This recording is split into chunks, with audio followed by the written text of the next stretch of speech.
Spreading some fertiliser. We're in the one of the first few days of May. Is it the 2nd of May? 2nd of May.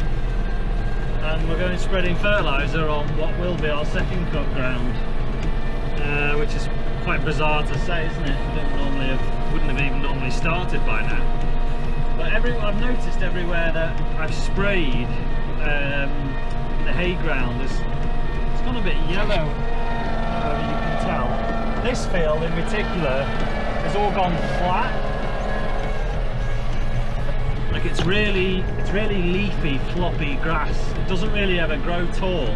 It's very thick in the bottom. It's an old lay, and it's all just sort of gone flat. And I don't know whether that's because it's been sprayed or what, but I'm hoping, because it hasn't really rained much since it got sprayed, even though it was a couple of weeks ago now.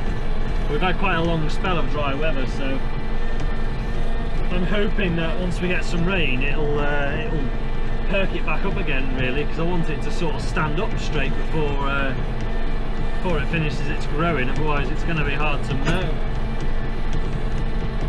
But yeah, so this is what we're spreading. I've got some unprotected urea, which I've never spread before. It's quite yellow in colour, but I'm told that as long as you spread it before 24 hours before rain, you don't lose any of your nitrogen with it being unprotected. So we've got rain forecast tonight in the night, and then most of the day tomorrow. And then, to be fair, we've got quite a few showers coming in the next week, so I'm hoping it'll all work out all right. But yeah, I'm hoping I've spread a bit of ground on the other side of this hedge, as you might have just seen with the drone footage. I just tried it with the International, very light on the front wheels, with 600 kilo on the back, even with the 200 kilo of weight we had. So yeah, won't be doing any more. I'll do the rest with this. I just thought I'd try it. I've always wondered whether it would carry a full 600 kilo bag, and the answer is it does, but I wouldn't really want to go down the road far with it, because until I'd sort of done half the field I couldn't really steer. So that's answered that question. So I'll put it back on the John Deere, and I can use my GPS now. I got away with that field because I was just following my spraying tram lines, but I've got nowhere to mount the GPS, my phone, on that little tractor. So I'm just going through into this field, which is the little triangle one we reseeded last autumn, and we're going to put some fertiliser. It's never had any fertiliser, so it wasn't a massive crop.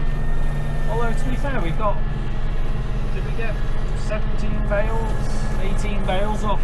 It's only like 3 acres, so pretty good really, considering. But I'm hoping we get some nitrogen on it. We'll get a bit more off the second cut because it's a fresh reseed. I've also been and spread, I had half a bag of seed left over from a patchwork job.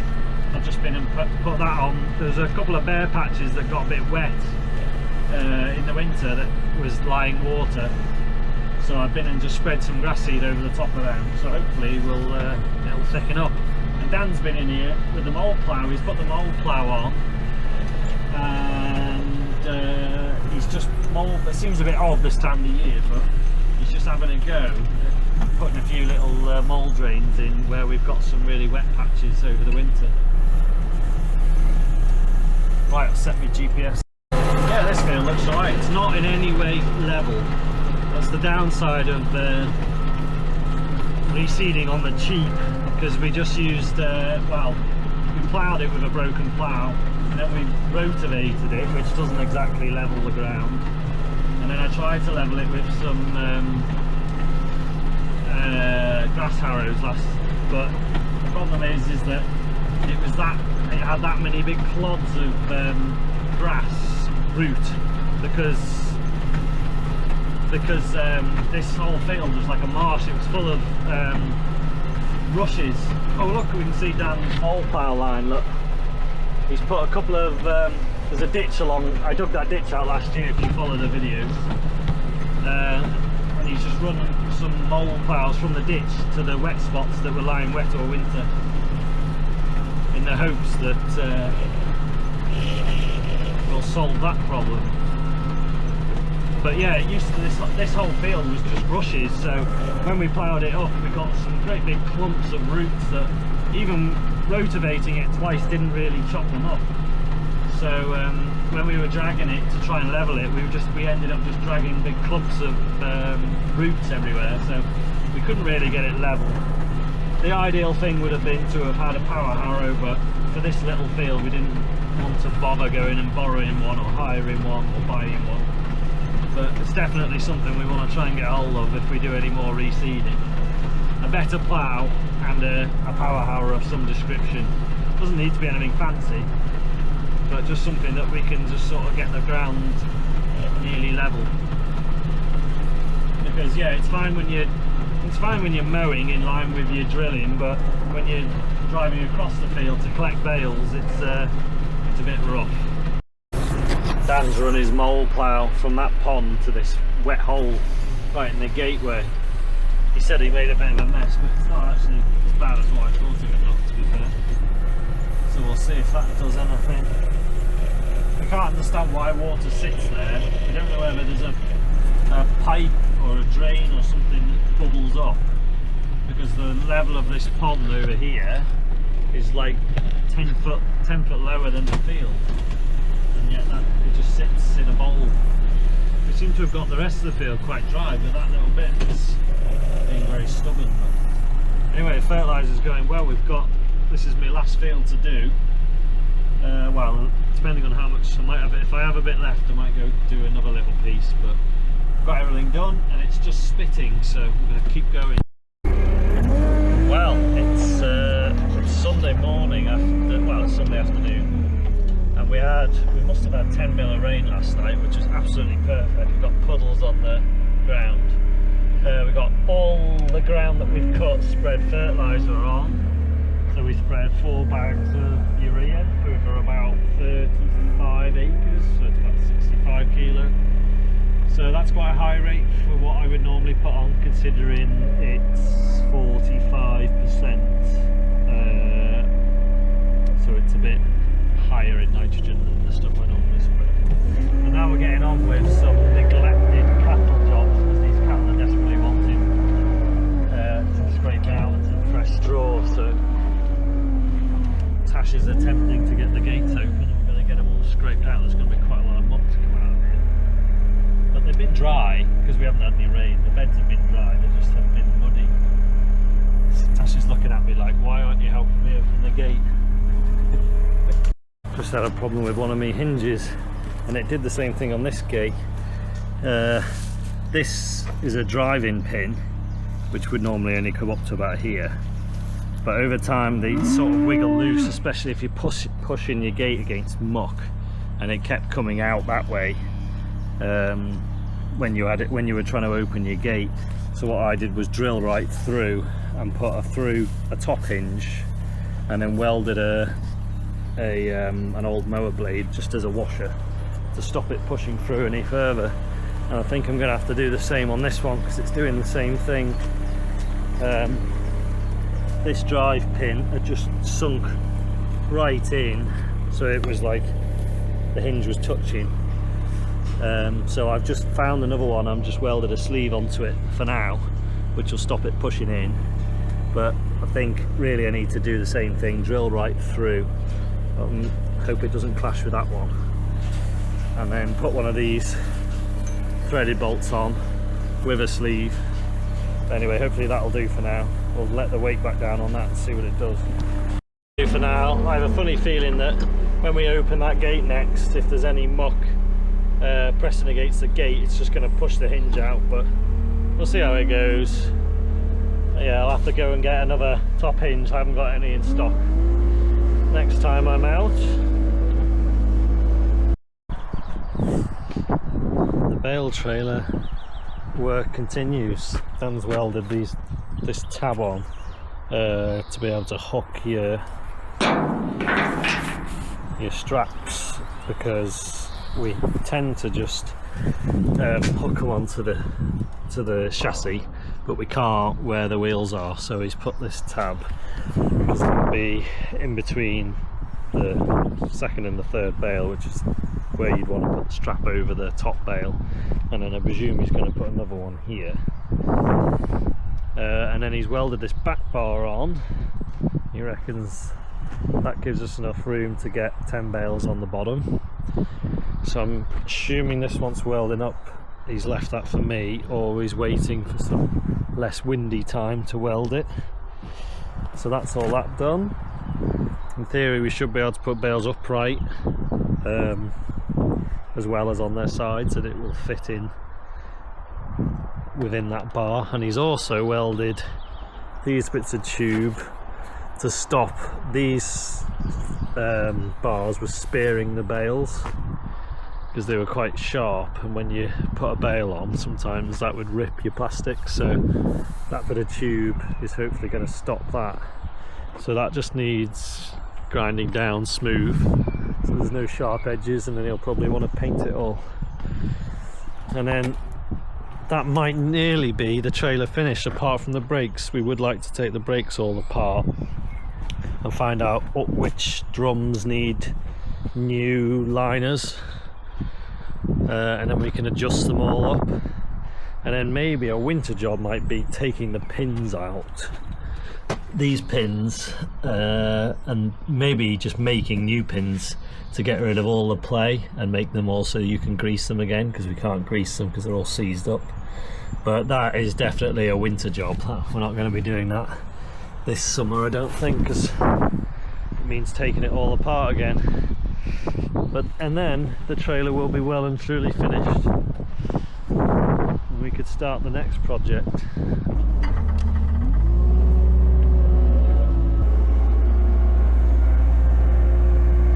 We've had the muck spreader on today. We've been spreading a little bit of digestate. There seemed like there was a lot of rain in the forecast for the next 2 weeks, so I thought that it seemed like a good idea to get some stuff spread, and it'll get washed in, and then hopefully if the ground softens a bit we might be able to roll it in. But it was forecast a rainy day for today, but it's been blue skies all day. We didn't get any rain last night, and the more I look at the forecast, the more I think maybe we're not going to get some. So I've only done 2 little fields, and then I just decided to stop, because if we don't get any rain, it's just going to dry up and it's going to end up in the next cut of silage, so I don't want to go too mad. Anyway, I'm just having a bit of a muck out in the calf pens. I just took a trailer load out, just this end where the milk machine is, because it was getting a bit wet and sloppy, so I'm going to put a whole round bale in and spoil them a bit. I've just spread a little lime in the bottom.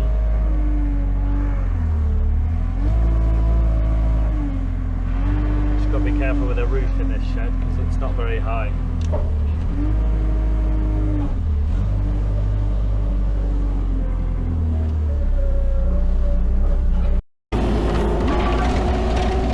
This is one of our hay fields, or hopefully will be one of our hay fields.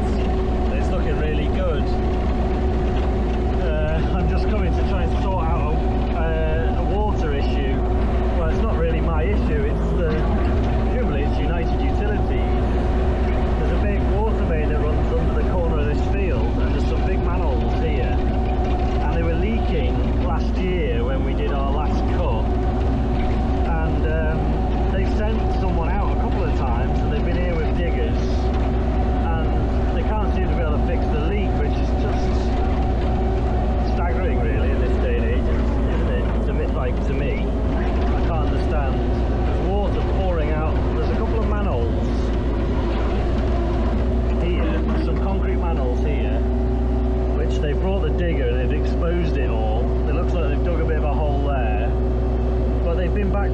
times and they still haven't fixed the leak. There's water bubbling out of there, and then there's a ditch that runs along this hedge field edge, but the water, instead of going that way to the ditch, is going this way into the field, and this whole part of the field is like a swamp. You can't get anywhere near it. So I thought I'll just try and divert the water straight down there with the digger, and then in 2 or 3 weeks time when we come to cut the hay, we should be able to cut all of this, because it's a big chunk of the field gone otherwise, and it doesn't seem like they're going to fix it anytime soon. There's a sign on there that says there's a date on it saying that the completion date for this job will be the 19th of February this year, so they're really on top of that job. But it just seems like they've forgotten about it. The amount of water that's been wasted, I mean, this has been running since like October last year, non-stop mains water just running into the ditch.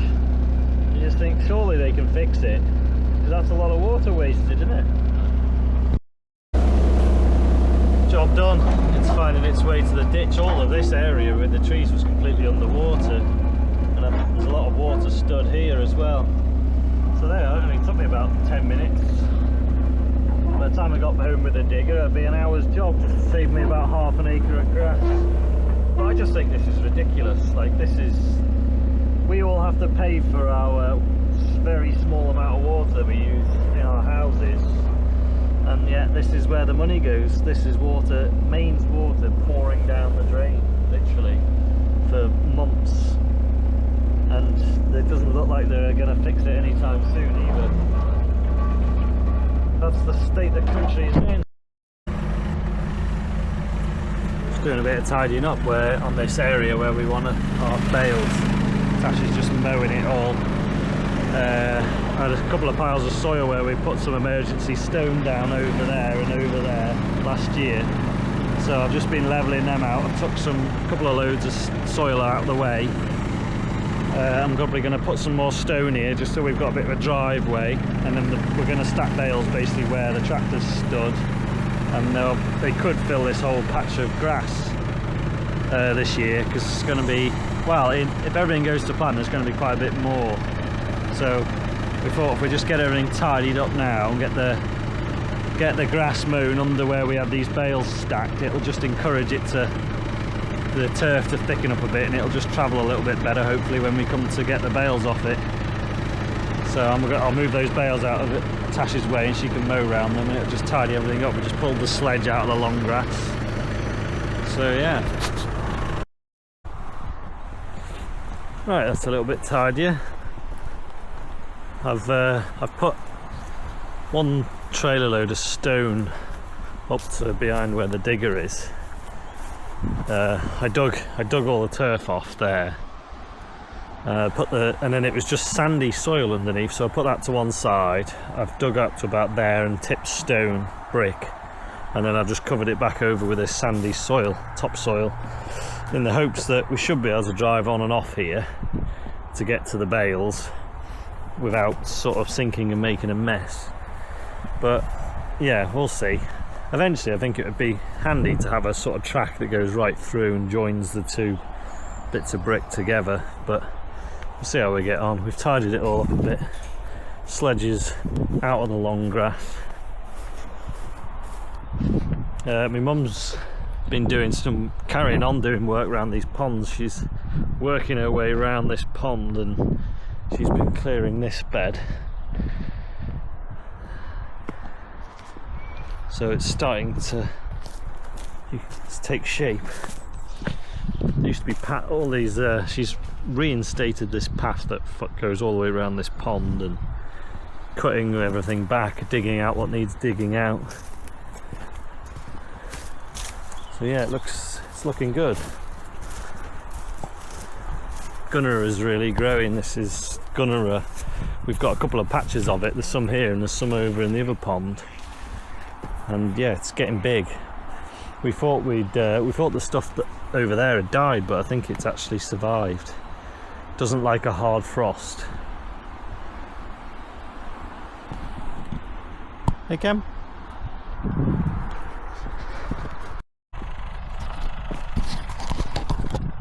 Well, today's the 11th of May and we haven't actually got that much done the last couple of days because there hasn't really been any field work to do because we've been waiting for a couple of dry days to mow a few more bits off. I'm going to mow this now, which isn't desperate to be cut. This is just a little acre of grass that we've got at home here. It's not desperate to be cut. It's only just starting to go to head in places, but it'd be absolutely perfect for dairy cow. But I have got a couple of other bits I want to do, so I might as well do them all at the same time. I've got a field that will have sheep on it that didn't get fertiliser, so that's ready to be cut.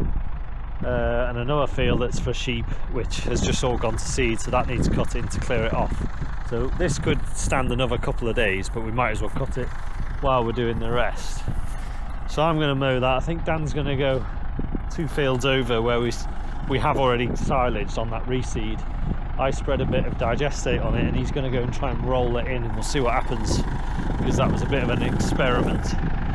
Because we thought that the digestate might roll in better in between cuts than muck, cow muck, box muck would, but I don't know. We'll find out. We'll go and have a look. We'll see what he says anyway. He's going to go and give it a go. We've been forecast rain every day for the past 4 or 5 days, but we've not really got any. We got a tiny little shower this morning that lasted about 5 minutes. As you can tell, it's not really very wet anymore. But we were forecast rain all night, which is why I didn't mow yesterday. We're forecast a tiny shower of rain in the morning tomorrow. So based off what we've been getting the last week, I would say there's a good chance we won't get it. So this weather's good, so I'm going to crack on and mow. But the forecast for the next 2 weeks says that we could have a shower every day, but we also probably won't. I've just noticed Tash has just got back from work, so she might actually throw the drone up if I ask her nicely, and she might be able to see me and Dan rolling if he sets off.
Done. We'll go and mow off some little paddocks now, which will hopefully have sheep in at some point.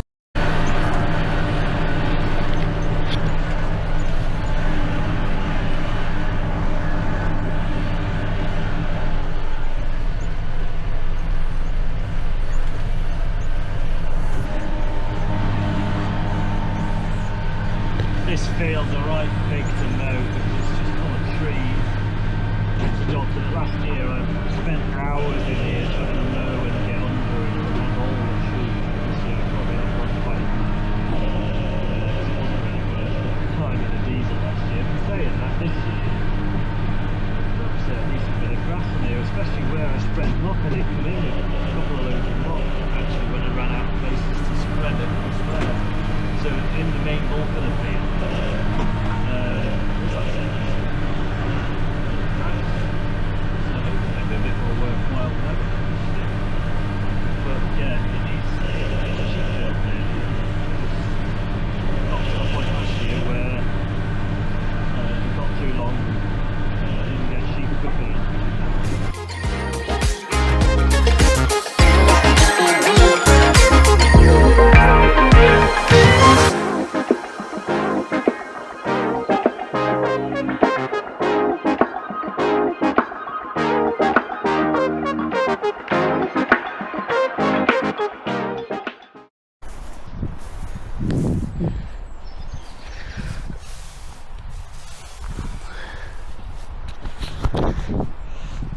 we did get the shower this morning, unfortunately, and then it was just starting to brighten up and dry up, and then we just had another tiny little shower, but to be fair, I think it's because it's so windy, I think it's blown off.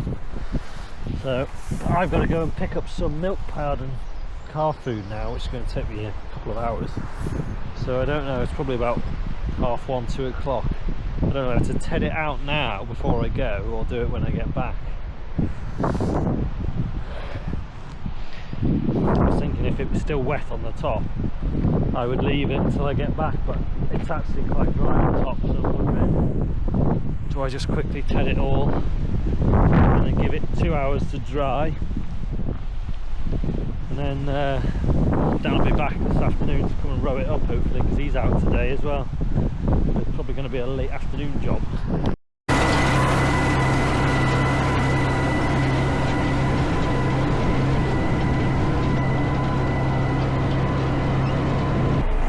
Right, just got back. It's a bit later than I thought, but it hasn't rained apparently since we've been gone, so I'm going to drop the tedder off, and then hopefully Dan will get me back in time to go raking, and we'll just get these few little patches baled.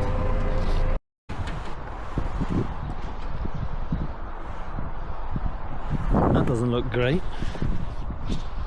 Don't need to use the spare wheel.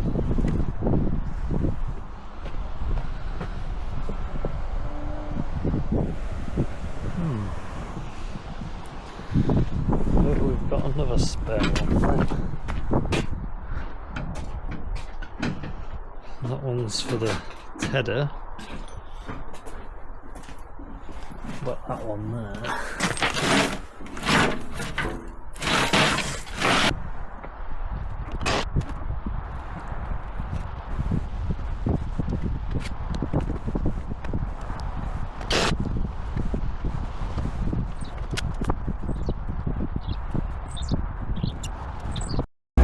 Dan's gone raking. I've just greased the baler up. I'm just going to feed the hens before I forget.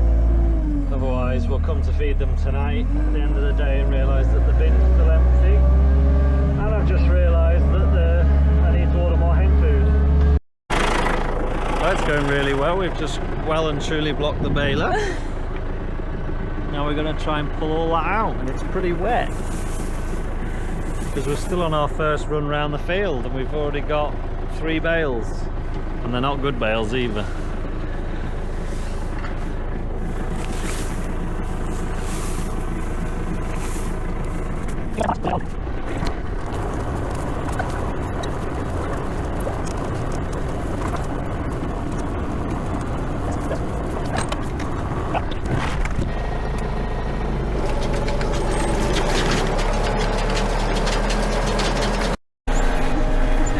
Well, we've done it. Tash just said we're on the home straight. But it's not straight. But it's not straight. It's like that. Some of the most questionable raking up we've ever seen. But we've done it. But we have done it, and we're on 18 bales. I think it's going to be 19. Way more than I was expecting. I was expecting about 5. And this is the first field, so then we'll go to the next one. And it is what time? 20 past 8. It'll be dark by the time we get the drone up. There's a lot more on here than I thought there would be as well, to be fair. Although I think it gets less in the middle. It always grows well along this wood side for some reason. Right, we're back at home now. And this stuff is by far the wettest. Even though it was tedded twice. Because it's such a heavy leafy crop. But it looks like Tash has got the drone up, so you'll be able to see me baling very slowly. So I'm trying not to block the baler because I've already blocked it about 10 times tonight. And there it goes again.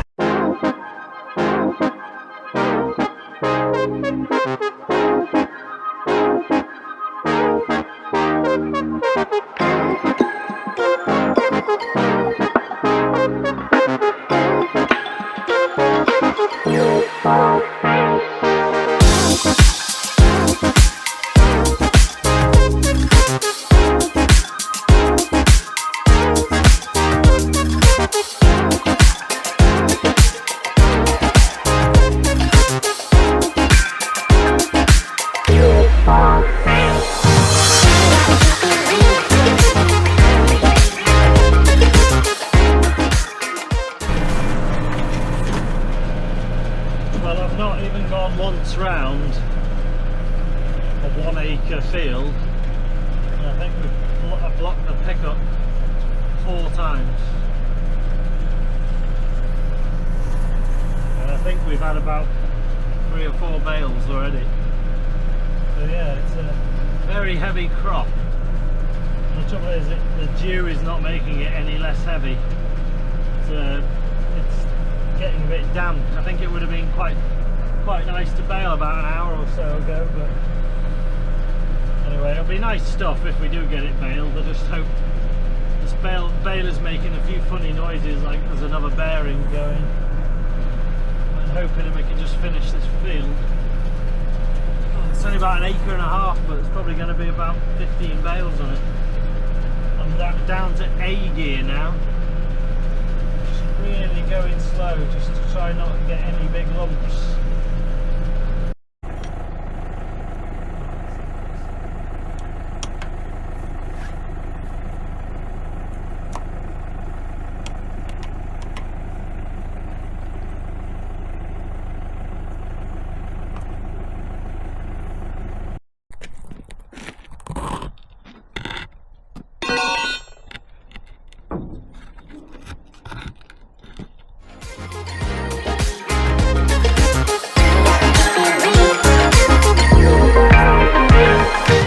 Well, I think we fixed it. We got all this stuff out that was wedged right up underneath this bit of a triangle piece.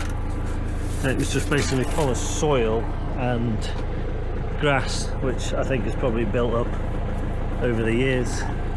But it meant that this roller wasn't spinning at all. It was just slipping on the chain cog. So it should be all right now. We'll go and see if we can carry on.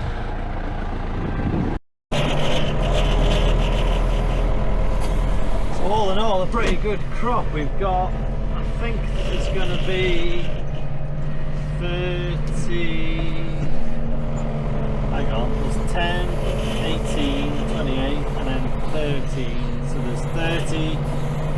Well, we don't know exactly. It's 31 or 32 bales off. How many acres?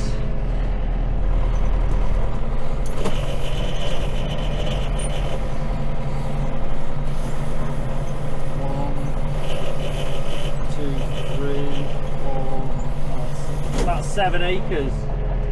That's pretty good, considering none of it had fertiliser. Well, this fella's a bit of a hothead because he's parked his car in the gateway of the field. So we're going to have to park this tractor up and go home.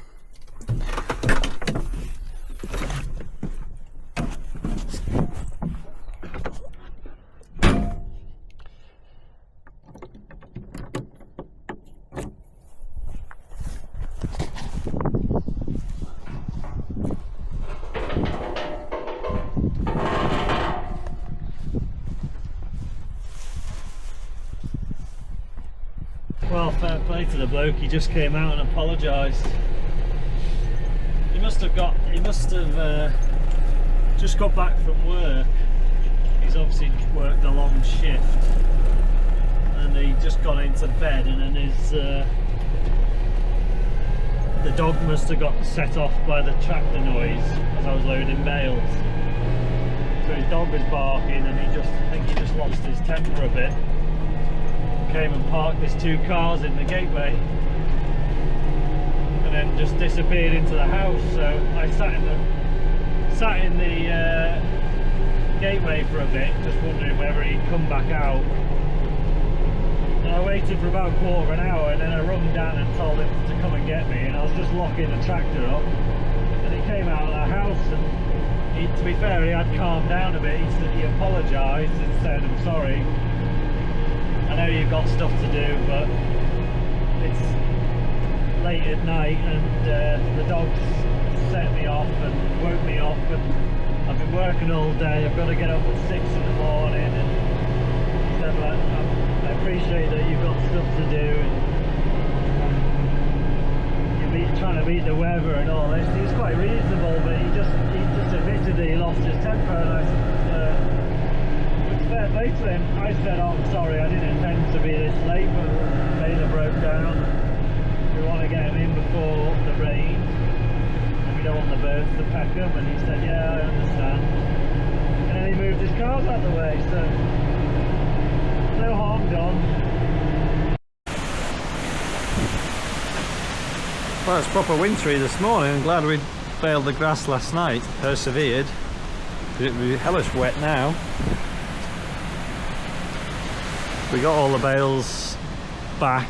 There's just the ones here in the field to collect, which I might do now. And then we're going to be heading off to market to see if we can buy some sheep.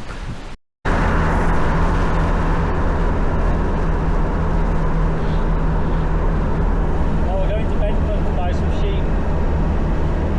In the rain. In the rain. We're going to see whether it's worse when we get there or better. Usually it's worse when you go up there. And every time I've ever been to Bentham, it's always been really sunny and nice. So there might be a chance. We time-lapse the whole journey.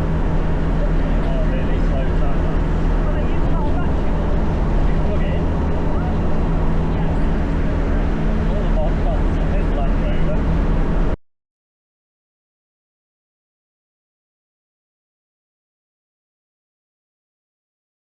Well, we made it, and it is sunny, And it is busy. and it is busy. And I think that time-lapse video was about 3 seconds. Yeah, it's going to be the highlight. Turns out putting it on 30-second gaps is probably a little bit too big.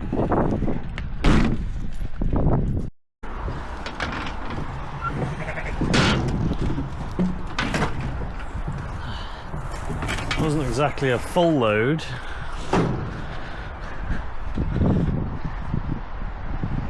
but we have got some, and it's still raining here, and it looks like it's been raining the whole time judging by the puddles. So we got a couple of sets of twins and a couple of singles. Broken mouth ewes, because Christ they're expensive. Quite nice looking lambs though. See how long it takes them to graze this off, and then we've got quite a few other patches for them to graze. Somehow I don't think we've got enough for them to keep on top of the ground that we've got. Just a couple short. So we either need more, or we'll have to do some more mowing.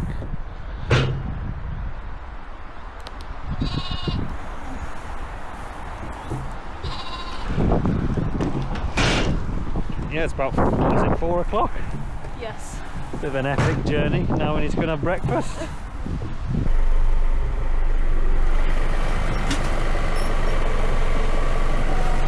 just wrapping the bale that he missed last night. It seems like he always has to leave at least one bale to wrap the next day. I don't know why. I mean, it was in a 3-acre field, so, and he has got some UTV lights now, so I don't know what his excuse for that one was, but anyway, it's been left overnight, so I don't know whether it has started rotting or what. I might mark it with some marker, just so I know which one it is. I'm quite curious to know what it'll be like. It'll be pretty wet because it's had quite a lot of rain on it. Right, that's all the bales unloaded. Starting to get a bit of a stack on now, considering we've only been doing a few bits and bobs. We weren't really going for a massive first cut, but this, yeah, we've ended up with a reasonable stack. It was actually 42 bales we got off about 7 or 8 acres really that we mowed. This bit of grass here was just unbelievable. Yeah, it was only about an acre, and there was a lot of bales that came off it. But it does get a bit spoilt, this field, because we tend to put a lot of it tends to get a lot of muck. Right, we'll put this trailer away, and then maybe we'll put the fert spreader on and go and spread a bit of nitrogen on a few bits that we've cut and a few bits that haven't yet had any. So maybe I might find a home for one bag.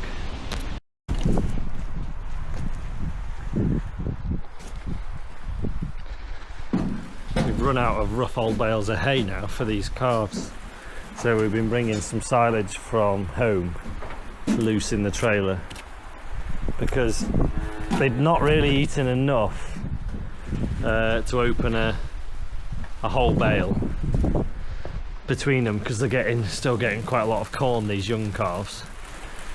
So we can't bring a whole silage bale because there's just too much in it, so we're just bringing that much every other day.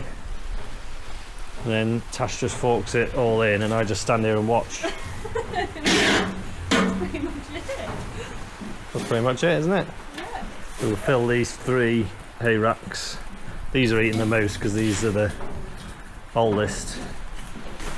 This is the one that ripped both its tags out on a gate at home. It had a milk tag and a normal tag, and it managed to rip them both out along with half of its ear. But it's all healed up now, but I don't know where we're going to put the replacement tag. And this is the resident cockerel who just stands here and poos over all the food. He's living the dream. Baz. Doing his bachelor pad, free food. Surrounded by women.